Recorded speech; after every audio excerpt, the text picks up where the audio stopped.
പുതിയൊരു വീഡിയോയിലേക്ക് സ്വാഗതം. അപ്പോൾ ഇന്നത്തെ വീഡിയോ എന്ന് വെച്ച് കഴിഞ്ഞാൽ പോളോ ട്രെൻഡ് ലൈനിൻ്റെ ഒരു വീഡിയോ ആണ്, ചെറിയ റിവ്യൂ ആണ്. ചാനലിൽ ഇതുവരെ പോളോ ട്രെൻഡ് ലൈൻ ബേസ് മോഡലിൻ്റെ ഒരു റിവ്യൂ വീഡിയോസോ കാര്യങ്ങളോ ഇതുവരെ ഇട്ടിട്ടില്ല. അപ്പോൾ അതിൻ്റെ ഭാഗമായിട്ടൊരു ചെറിയൊരു റിവ്യൂ വീഡിയോയും കാര്യങ്ങളൊക്കെയാണ്. അപ്പോൾ ഞാൻ ചാനലിൽ വീഡിയോസ് ഇടുമ്പോൾ പലരും പറയുന്നുണ്ട് വണ്ടി കിട്ടുന്നില്ല അല്ല ബ്രോ, പിന്നെ എന്തിനാണ് ചാനലിൽ പോളോയുടെ വീഡിയോസും കാര്യങ്ങളൊക്കെ ഇടുന്നത്?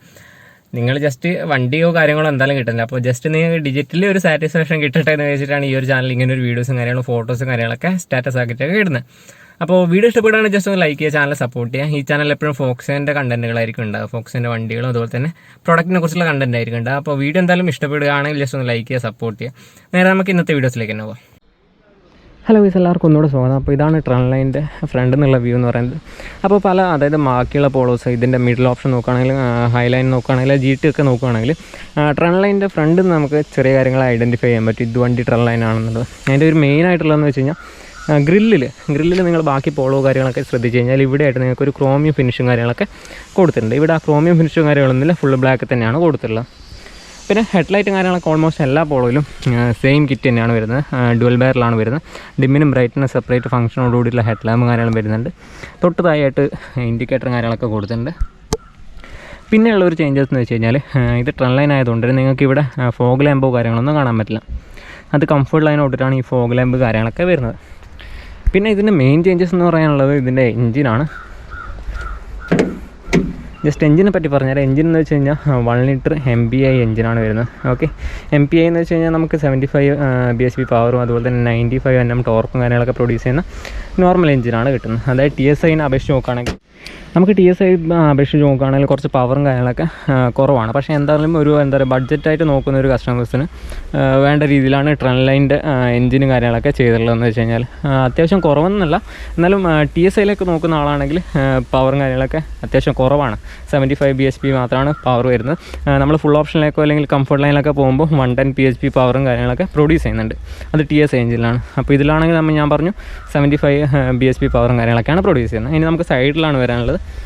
സൈഡിൽ മെയിനായിട്ട് പറയാനുള്ള ടയറിൻ്റെയാണ്. ടയർ നിങ്ങൾക്ക് അലോയ് അല്ല വരുന്നത്.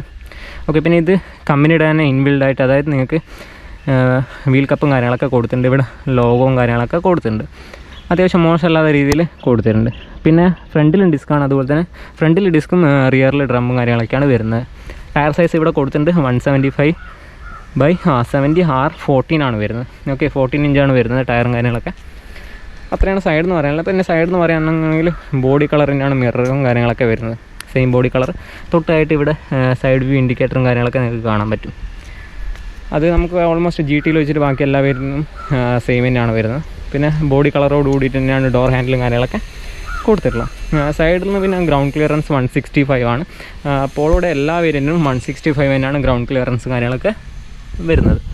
അതിൽ ചേഞ്ചസോ കാര്യങ്ങളൊന്നുമില്ല. പിന്നെയെന്ന് വെച്ച് കഴിഞ്ഞാൽ സൈഡ് ഇനി റിയറിലേക്ക് വരുമ്പോൾ ബ്രേക്ക് ലൈറ്റ് കാര്യങ്ങളും സെയിം, അതായത് അത്യാവശ്യം നല്ല ഡിസൈൻ, അതായത് നമുക്ക് GTയിൽ നിന്നും ഇൻസ്പയർഡ് ആയിട്ടാണ് ഈ ബ്രേക്ക് ലൈറ്റും കാര്യങ്ങളൊക്കെ ഈ ഒരു പോളോയിൽ കൊടുത്തിട്ടുള്ളത്. അത് ഇതാണെങ്കിലും പോളോയുടെ ഏത് വേരിയൻറ്റ് നോക്കുകയാണെങ്കിൽ നിങ്ങൾക്ക് ബ്രേക്ക് ലൈറ്റും കാര്യങ്ങളും ഓൾമോസ്റ്റ് എല്ലാത്തിനും സെയിം ആണ്. പിന്നെ ഇവിടെ ആയിട്ട് നിങ്ങൾക്ക് പോളോയുടെ ഒരു ബാഡ്ജിങ് കാര്യങ്ങളൊക്കെ കൊടുത്തിട്ടുണ്ട്. പിന്നെ ഈ സൈഡിൽ ബാഡ്ജിങ്ങോ കാര്യങ്ങളൊന്നുമില്ല. കാരണം എന്ന് വെച്ച് കഴിഞ്ഞാൽ ഇതൊരു MPI എഞ്ചിനാണ്. ബാക്കിയുള്ള വണ്ടികൾക്കൊക്കെ കംഫർട്ട് ലൈനിലൊക്കെ പോകുകയാണെങ്കിൽ ഇവിടെ നിങ്ങൾക്ക് TSI ബാഡ്ജിങ് കാണാം. പിന്നെ GTയിൽ പോകുകയാണെങ്കിൽ ഇവിടെ നിങ്ങൾക്ക് GTയുടെ ബാഡ്ജിങ് കാര്യങ്ങളൊക്കെ കാണാൻ പറ്റും. സെൻസേഴ്സും കാര്യങ്ങളൊക്കെ കാണാൻ പറ്റും. 4 സെൻസേഴ്സും കാര്യങ്ങളൊക്കെ പുറകിലും കൊടുത്തിട്ടുണ്ട്. പിന്നെ തൊട്ടതായിട്ട് ഇവിടെ റിഫ്ലക്ടറും കാര്യങ്ങളൊക്കെ കൊടുത്തിട്ടുണ്ട്. അത്രയൊക്കെയാണ് പുറകിൽ പറയാനുള്ളത്. ബാക്കി GTയിലൊക്കെ പോകുമ്പോൾ മാത്രമാണ് സ്പോയിലറും കാര്യങ്ങളൊക്കെ വരുന്നത്. അതർവൈസ് നോക്കുകയാണെങ്കിൽ ബാക്കി എല്ലാത്തിലും സെയിം ആണ് വരുന്നത്. പിന്നെ പറയാൻ വിട്ടതാണ് റിയർ വൈപ്പർ കാര്യങ്ങളും ട്രെൻഡ് ലൈനിൽ വരുന്നില്ല. ഓക്കെ, പിന്നെ ഡീഫോഗർ ലൈൻസോ കാര്യങ്ങളോ ഇതൊന്നും നമുക്ക് ട്രെൻഡ് ലൈനിലല്ല, കംഫർട്ട് ലൈൻ തൊട്ടിട്ടാണ് കിട്ടുന്നത്. ഇത് ട്രെൻഡ് ലൈൻ ആയതുകൊണ്ട് റിയർ വൈപ്പറോ അതുപോലെ തന്നെ ഡീഫോഗർ ലൈൻസോ കാര്യങ്ങളൊന്നും കിട്ടത്തില്ല. പിന്നെ ബൂട്ട് സ്പേസ് കാര്യങ്ങൾ 280 ലിറ്ററാണ് ബൂട്ട് സ്പേസും കാര്യങ്ങളൊക്കെ വരുന്നത്. അതായത് ബൂട്ട് സ്പേസും കാര്യങ്ങളൊക്കെ നോക്കുകയാണെങ്കിൽ എല്ലാം പോളോയിൽ സെയിം ആണ് വരുന്നത്, 285 തന്നെയാണ് വരുന്നത്. പിന്നെ ഒരു വ്യത്യാസം എന്ന് വെച്ച് കഴിഞ്ഞാൽ ട്രെൻഡ് ലൈനിലുള്ളത് എന്ന് വെച്ച് കഴിഞ്ഞാൽ ഇതിൽ നിങ്ങൾക്ക് പാർസൽ ട്രേയോ കാര്യങ്ങളൊന്നും കാണാൻ പറ്റില്ല. കംഫർട്ട് ലൈനോട്ട് നിങ്ങൾക്ക് പാർസൽ ട്രേയും കാര്യങ്ങളൊക്കെ കിട്ടുന്നതായിരിക്കും. പിന്നെ സീറ്റ് നമുക്ക് ഫോൾഡ് ചെയ്യാം, അതായത് ഫുള്ളായിട്ട് നമുക്ക് ഫോൾഡ് ചെയ്യാം. ഈ 2 സൈഡിലുള്ള ഇത് ജസ്റ്റ് ഒന്ന് പൊന്തിച്ച് കഴിഞ്ഞാൽ നമുക്ക് സീറ്റും കാര്യങ്ങളൊക്കെ ഫോൾഡ് ചെയ്യാം.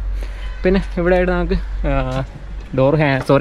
ബൂട്ട് കാര്യങ്ങളൊക്കെ ക്ലോസ് ചെയ്യാനുള്ള ഒരു ഓപ്ഷനും കാര്യങ്ങളൊക്കെ കൊടുത്തിട്ടുണ്ട്. അത്രയൊക്കെയാണ് പുറകിൽ പറയാനുള്ളത്. ഹാൻഡിൻ്റെ കാര്യങ്ങളൊക്കെ കൊടുത്തിട്ടുണ്ട്, സെയിം ആണ്. ബാക്കി എല്ലാ കാര്യങ്ങളും, അതായത് ലുക്കിൻ്റെ കാര്യത്തിൽ ബാക്കിയെല്ലാം നോക്കുകയാണെങ്കിൽ ചെറിയ മൈന്യൂട്ടായിട്ടുള്ള ഈ പറഞ്ഞുള്ള ചേഞ്ചസ് കാര്യങ്ങൾ മാത്രമേ ഉള്ളൂ. ഓക്കെ, ഞാൻ ജസ്റ്റ് ഒന്നുകൂടെ ലുക്കും കാര്യങ്ങളൊക്കെ ഫുള്ളായിട്ടൊന്ന് കാണിച്ചു തരാം. ഇനി നമുക്ക് ഇൻറ്റീരിയറും കാര്യങ്ങളാണ് പറയാനുള്ളത്. ഇൻറ്റീരിയറിൽ കുറച്ച് ചേഞ്ചസും കാര്യങ്ങളും ഇൻറ്റീരിയറിലും കൊടുത്തിട്ടുണ്ട്. എന്താണ് ഞാൻ ജസ്റ്റ് അതിന് ഇൻറ്റീരിയറിൽ പറഞ്ഞുതരാം. ഓക്കെ, ഇൻറ്റീരിയറിലേക്ക് വരുമ്പോൾ ട്രെൻഡ് ലൈനിൽ വരുമ്പോൾ നമുക്ക് ഫ്രണ്ടിൽ രണ്ടും പവർ വിൻഡോയും കാര്യങ്ങളൊക്കെയാണ് വരുന്നത്. ഓക്കെ, ഞാൻ ജസ്റ്റ് ഇഗ്നിഷൻ ഓൺ ചെയ്തു. അത് ഫ്രണ്ടിൽ അവിടെ നിങ്ങൾക്ക് പവർ വിൻഡോ, അതുപോലെ തന്നെ ഈ ഫ്രണ്ടിൽ 2 ഡോറും നിങ്ങൾക്ക് പവർ വിൻഡോ തന്നെയാണ് വരുന്നത്. പക്ഷേ 1 ടച്ച് വരുന്നില്ല. ഓക്കെ, പിന്നെ പുറകിലേക്ക് പോകുമ്പോൾ ഇവിടെ നിങ്ങൾക്ക് പവർ വിൻഡോ അല്ല, ഇത് മാനുവലി അഡ്ജസ്റ്റ് ചെയ്യേണ്ട ഓപ്ഷനാണ്. എന്തായാലും ഞാൻ ജസ്റ്റ് പറഞ്ഞുതരാം റിയറിലെ കാര്യങ്ങളൊക്കെ പറയുമ്പോൾ. പിന്നെ ഉള്ളതെന്ന് വെച്ച് കഴിഞ്ഞാൽ ഇവിടെ നിങ്ങൾക്ക് ഉള്ളതെന്ന് വെച്ച് കഴിഞ്ഞാൽ ഡോർ ലോക്ക് ആൻഡ് അൺലോക്ക് ഓപ്ഷനും കാര്യങ്ങളൊക്കെ കൊടുത്തിട്ടുണ്ട്. പിന്നെ ഇവിടെ ആയിട്ട് നിങ്ങൾക്ക് RVM കാര്യങ്ങളൊക്കെ അഡ്ജസ്റ്റ് ചെയ്യാനായിട്ട് ഒരു ലിവർ പോലത്തെ ഒരു ചെറിയൊരു സംഭവമാണ് കൊടുത്തുള്ളത്. ബാക്കി മോഡൽസ് നോക്കുകയാണെങ്കിൽ ഇലക്ട്രിക്കൽ നിങ്ങൾക്ക് ഇവിടെ ആയിട്ടാണ് വരുന്നുണ്ടായിരുന്നത്. ഇതിൽ നിങ്ങൾക്ക് ലിവറും കാര്യങ്ങളൊക്കെ എന്ന് വെച്ച് കഴിഞ്ഞാൽ അഡ്ജസ്റ്റ് ചെയ്യാൻ മാനുവലായിട്ട് ഇതുപോലെ കൈകൊണ്ട് അഡ്ജസ്റ്റ് ചെയ്യാൻ മാത്രമാണ് പറ്റുന്നത്, ഇലക്ട്രിക്കലല്ല വരുന്നത്. പിന്നെ മെയിനായിട്ട് വരുന്ന ചേഞ്ചസും കാര്യങ്ങളെന്ന് വെച്ച് കഴിഞ്ഞാൽ ഹെഡ് ലാമ്പും കാര്യങ്ങളൊക്കെ നോക്കുകയാണെങ്കിൽ ഇവിടെ അത് ഹൈറ്റും കാര്യങ്ങളൊക്കെ നമുക്ക് ഹൈറ്റ് ചെറുതായിട്ട് കൂട്ടാനും കുറക്കാനുള്ള ഓപ്ഷൻസും കാര്യങ്ങളൊക്കെ കൊടുത്തിട്ടുണ്ട്, അഡ്ജസ്റ്റ് ചെയ്യാനുള്ള കാര്യങ്ങളും കൊടുത്തിട്ടുണ്ട്. പിന്നെ അതിൻ്റെ ഫംഗ്ഷൻ സ്വിച്ചും കാര്യങ്ങളൊക്കെ കൊടുത്തിട്ടുണ്ട്. ഇവിടെ ഒരു AC വെൻറ്റും കാര്യങ്ങളൊക്കെ കാണാൻ പറ്റും. പിന്നെ നമുക്ക് സ്റ്റിയറിങ്ങിലേക്ക് പോകുമ്പോൾ കൺട്രോൾസോ കാര്യങ്ങളൊന്നും ഈ ഒരു മോഡൽസിലോ അതുപോലെ തന്നെ കംഫർട്ട് ലൈനിലാണെങ്കിലോ വരുന്നില്ല. നമുക്കെന്ന് വെച്ച് കഴിഞ്ഞാൽ GT അതുപോലെ തന്നെ ഹൈലൈൻ ഫുൾ ഓപ്ഷനിലൊക്കെ പോവുകയാണെങ്കിലാണ് നമുക്ക് ഈ എന്താ പറയുക സ്റ്റിയറിംഗ് കൺട്രോൾസ് കാര്യങ്ങളൊക്കെ കിട്ടുന്നത്. പിന്നെ പോളോയുടെ ക്ലസ്റ്ററും കാര്യങ്ങളൊക്കെ നോക്കുകയാണെങ്കിൽ ഓൾമോസ്റ്റ് സെയിം ഡിസൈനാണ് നമുക്ക് ക്ലസ്റ്ററിൽ വരുന്നത്. ഡിജിറ്റൽ പ്ലസ് അനലോഗാണ് കൂടുതൽ, സെയിം തന്നെയാണ് എല്ലാ വേരിയൻസിലും വരുന്നത്. ഓക്കെ, ഇതാണ് ഇത്രയുള്ളൊരു പാർട്ടാണ് നമുക്ക്. ഒരു മിനിറ്റ്. ഓക്കെ, ഈ ഒരു പാർട്ട് മാത്രമാണ് ഡിജിറ്റലിൽ കൊടുത്തിട്ടുള്ളത്. ഓക്കെ, പിന്നെ ഞാൻ പറയാൻ പറ്റുന്നത് ഇവിടെ ആയിട്ടാണ് നമുക്ക് സ്പീക്കേഴ്സും കാര്യങ്ങളൊക്കെ, അത് ഓൾമോസ്റ്റ് എല്ലാ വണ്ടികൾക്കും വരുന്നുണ്ട്. ഓക്കെ, എല്ലാ വണ്ടികൾക്കും സെയിം സ്ഥലത്തിനാണ് ഇത് കൊടുത്തിട്ടുള്ളത്. സ്പീക്കേഴ്സും കാര്യങ്ങളും ചെറിയ കപ്പ് ഹോൾഡ് ചെയ്യാനുള്ള 1 ലിറ്ററിൻ്റെ കപ്പ് ഹോൾഡ് ചെയ്യാനുള്ള സ്പേസും കാര്യങ്ങളൊക്കെ തന്നെ കൊടുത്തിട്ടുണ്ട് ഡോറിൽ. അല്ല, പിന്നെ എന്ന് വെച്ചാൽ സീറ്റിൻ്റെ കാര്യം ഓൾമോസ്റ്റ് എല്ലാ വേരിയൻറ്റിലും സെയിം എന്താ പറയുക സീറ്റ് തന്നെയാണ് കൊടുത്തുള്ളത്. ഇത് നമുക്ക് ഹൈറ്റ് അഡ്ജസ്റ്റും കൂടി വരുന്നുണ്ട്, ഈവൻ ട്രെൻഡ് ലൈനിലാണെങ്കിലും വരുന്നുണ്ട്. പിന്നെ ചില ഫുൾ ഓപ്ഷനിലും അതുപോലെ തന്നെ GT-ലൊക്കെ പോകുമ്പോൾ ഇതിൻ്റെ സ്റ്റിച്ചിങ് പാറ്റേണും കാര്യങ്ങളൊക്കെ ചെറിയ ചേഞ്ചസും കാര്യങ്ങളൊക്കെ ഉണ്ടാവും. അത്രയൊക്കെയാണല്ലോ. പിന്നെ ഇൻസൈഡിൽ ഏറ്റവും മെയിനായിട്ടുള്ള ഇൻഫോർടൈൻമെൻറ്റ് സിസ്റ്റവും കാര്യങ്ങളും പലരും ചോദിക്കുന്നതാണ്. നമുക്കത് ഈ ഒരു വേരിയൻറ്റിൽ ട്രെൻഡ് ലൈൻ എന്ന് പറയുന്നതിൽ നമുക്ക് ഇൻഫോർടൈൻമെൻറ്റ് സിസ്റ്റമോ കാര്യങ്ങളൊന്നും വരുന്നില്ല. അത് നമുക്ക് അഡീഷണൽ ഫിറ്റ് ചെയ്യാനുള്ള സ്പേസും കാര്യങ്ങളൊക്കെ ഇവിടെ കൊടുത്തിട്ടുണ്ട്. നമുക്കിവിടെ ടച്ച് സ്ക്രീനും കാര്യങ്ങളൊക്കെ അഡീഷണൽ ആഡ് ചെയ്യാനുള്ള ഓപ്ഷൻസും കാര്യങ്ങളൊക്കെ കൊടുത്തിട്ടുണ്ട്. അത് നമ്മൾ അഡീഷണൽ പേയ്മെൻറ്റും കാര്യങ്ങളൊക്കെ ഈ ഓൺ റോഡ് പ്രൈസിന് പുറമേ ഉള്ളൊരു പ്രൈസിൽ നമ്മൾ അഡീഷണൽ ചെയ്യേണ്ടി വരും. ആക്സറീസ് ആയിട്ട് നമുക്ക് ഫിറ്റ് ചെയ്തിട്ട് ഷോറൂമിൽ തന്നെ കൊടുക്കുന്നുണ്ട്. ഓക്കെ, 2 AC വെൻറ്റും കാര്യങ്ങളൊക്കെ ഇവിടെ കൊടുത്തിട്ടുണ്ട്. AC കാര്യങ്ങൾ ക്ലൈമറ്റ് കൺട്രോൾ കാര്യങ്ങളും ഓട്ടോമാറ്റിക് നമുക്ക് ട്രെൻഡ് ലൈനിൽ വരുന്നില്ല. ഓട്ടോമാറ്റിക് ക്ലൈമറ്റ് കൺട്രോൾ കാര്യങ്ങളെല്ലാം നമുക്ക് ട്രെൻഡ് ലൈനിൽ വരുന്നത്. കംഫർട്ട് ലൈനിലോട്ടൊക്കെ അങ്ങോട്ടേക്ക് നോക്കുകയാണെങ്കിൽ നമുക്ക് ഓട്ടോമാറ്റിക് ക്ലൈമറ്റ് കൺട്രോൾ കാര്യങ്ങളൊക്കെയാണ് വരുന്നത്. ഇതിൽ നമുക്ക് മാനുവൽ മാത്രമേ ഓപ്ഷനുള്ളൂ.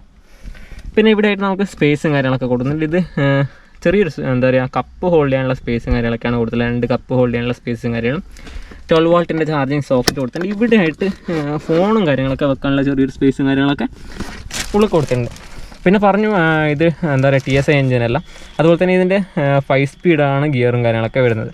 നമുക്ക് TSIയിലൊക്കെ പോവുകയാണെങ്കിൽ 1 ലിറ്റർ TSIയിലൊക്കെ 6 സ്പീഡാണ് വരുന്നത്. ഇതിലാണെങ്കിൽ നമുക്ക് 5 സ്പീഡാണ് വരുന്നത്. മാനുവൽ മാത്രമാണ് ട്രെൻഡ് ലൈനിലൊക്കെ വരുന്നത്. പിന്നെ ഇൻസൈഡ് മിററും കാര്യങ്ങളൊക്കെ നോക്കുകയാണെങ്കിൽ ഓട്ടോ ഡിമ്മിംഗ് ഒന്നും വരുന്നില്ല. നമുക്ക് മാനുവലിൽ അഡ്ജസ്റ്റ് ചെയ്യാനുള്ള ഓപ്ഷൻസ് മാത്രമേ മിററിൻ്റെ കാര്യത്തിൽ കൊടുത്തുള്ളൂ. ഗ്ലോബോക്സ് നോക്കാം. ഗ്ലോബോക്സിൽ നോക്കുമ്പോൾ നമുക്കിവിടെ കൂളിംഗ് ഫംഗ്ഷൻ ഒന്നും കൊടുത്തില്ല. കൂളിംഗ് ഫംഗ്ഷൻ നമുക്ക് കംഫർട്ട് ലൈൻ ഇട്ടിട്ടുണ്ട്, പക്ഷേ ഈ ഒരു ട്രെൻഡ് ലൈനിൽ നമുക്ക് കൂളിംഗ് ഫംഗ്ഷൻസ് ഉണ്ടാകത്തില്ല. സ്പേസിൻ്റെ കാര്യങ്ങളൊക്കെ നോക്കുകയാണെങ്കിൽ ഓൾമോസ്റ്റ് എല്ലാം സെയിം തന്നെയാണ് വരുന്നത്. അവിടെ ഒരു AC വെൻറ്റും കാര്യങ്ങളൊക്കെ കൊടുത്തിട്ട് സെയിം ആ സൈഡിലാണെങ്കിൽ മിററും കാര്യങ്ങളും നമുക്ക് ഒരു ലിവർ പോലെ ഇത് ഈ ഒരു ലിവർ പോലെ തന്നെ അഡ്ജസ്റ്റ് ചെയ്യാനുള്ള ഓപ്ഷനാണ് അവിടെയും കൊടുത്തിട്ടുള്ളത്. ഇവിടെ ഒരു ഹാൻഡിൽ കൊടുത്തിട്ടുണ്ട് പാസഞ്ചർ സൈഡിൽ.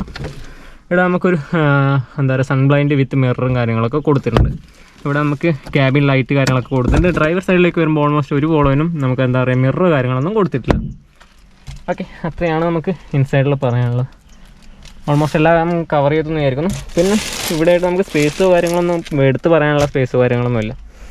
ഓക്കെ, ഓൾമോസ്റ്റ് എന്താ പറയുക എൻ്റെ ഒരു രീതിയിലാണ് ഞാൻ ഇത്രയേരം സീറ്റും കാര്യങ്ങളൊക്കെ അഡ്ജസ്റ്റ് ചെയ്യുന്നത്. ഞാൻ കുറച്ച് നോർമൽ സൈഡിലേക്ക് മാറ്റിയിട്ടുണ്ട് സീറ്റും കാര്യങ്ങളൊക്കെ. അതിനുശേഷം ഇനി റിയർ സ്പേസും കാര്യങ്ങളൊക്കെ ഞാൻ ജസ്റ്റ് ഒന്ന് പറഞ്ഞുതരാം.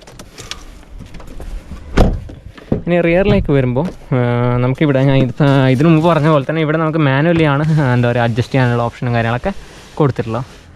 മാനുവൽ നമുക്ക് അഡ്ജസ്റ്റ് ചെയ്യാം.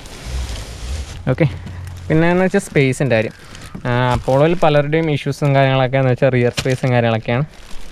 എന്തായാലും നല്ല രീതിയിലുള്ള ഒരു തൈ സപ്പോർട്ടോടുകൂടിയില്ല. അത് നിങ്ങൾ ജസ്റ്റ് ഒന്ന് ഇരുന്ന് നോക്കിയാലും മാത്രമേ അത് പറയാൻ പറ്റില്ല. അത് ഞാൻ പറയുമ്പോൾ നിങ്ങൾ പറയും സ്പേസ് കാര്യങ്ങൾ കുറവാണ്, അത് കുറവ്. പക്ഷേ അഡ്വാൻറ്റേജും കാര്യങ്ങളൊക്കെ നോക്കുകയാണെങ്കിൽ അത്യാവശ്യം നല്ല രീതിയിലുള്ള തൈ സപ്പോർട്ടോട് കൂടിയിട്ടുള്ള ഒരു സീറ്റും കാര്യങ്ങളൊക്കെയാണ് ഇതിലുള്ളത്.